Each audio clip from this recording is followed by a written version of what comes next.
नमस्ते दोस्तों, आज हम आपके सामने एक गणेश जी का भजन गाने जा रहे हैं। अगर अच्छा लगे तो लाइक ज़रूर करिए और शेयर करिए। अगर आप मेरे चैनल पे नए हैं तो सब्सक्राइब और बेल आइकन ज़रूर प्रेस करिएगा। धन्यवाद। और ये बताइएगा कि गाना आपको कैसा लगा, कमेंट बॉक्स में ज़रूर बताइएगा। आज आए हमरे आंगनवा सखी हो गौरा के ललनवा हो। आज आए हमरे आंगनवा सखी हो गौरा के ललनवा हो। गौरा के ललनवा सखी, गौरा के ललनवा, गौरा के ललनवा सखी, गौरा के ललनवा। आज आए हमरे आंगनवा सखी हो गौरा के ललनवा हो। आज आए हमरे आंगनवा सखी हो गौरा के ललनवा हो। शिव शंकर के राज दुलारे, शिव शंकर के राज दुलारे, राज दुलारे भोले राज दुलारे। शिव शंकर के राज दुलारे, रिद्धि सिद्धि के हो सजनवा सखी हो गौरा के ललनवा हो। रिद्धि सिद्धि के हो सजनवा सखी हो गौरा के ललनवा हो। आज आए हमरे भवनवा सखी हो गौरा के ललनवा हो। आज आए हमरे भवनवा सखी हो गौरा के ललनवा हो।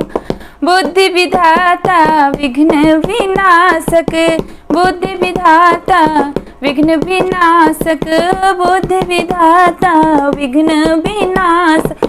माने जिन्हें सारा जहनवा सखी हो गौरा के ललनवा हो। माने जिन्हें सारा जहनवा सखी हो गौरा के ललनवा हो। आज आए हमरे भवनवा सखी हो गौरा के ललनवा हो। आज आए हमरे भवनवा सखी हो गौरा के ललनवा हो। मूसक सवारी कद के भारी, मूस सवारी कद के भारी, कद के भारी हो कद के भारी। मूस सवारी कद के भारी, टिके नहीं कोई समनवा सखी हो गौरा के ललनवा हो। टिके नहीं कोई समनवा सखी हो गौरा के ललनवा हो। आज आए हमरे भवनवा सखी हो गौरा के ललनवा हो। आज आए हमरे भवनवा सखी हो गौरा के ललनवा हो। नाम गजानन मंगलकारी, नाम गजानन मंगलकारी, मंगलकारी हो मंगलकारी। नाम गजानन मंगलकारी, चाहले तो बदले विधनवा सखी हो गौरा के ललनवा हो। चाहले तो बदले विधनवा सखी हो गौरा के ललनवा हो। आज आए हमरे भवनवा सखी हो गौरा के ललनवा हो। आज आए हमरे भवनवा सखी हो गौरा के ललनवा हो।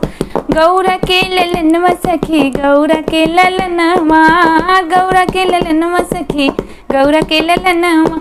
आज आए हमरे भवनवा सखी हो गौरा के ललनवा हो।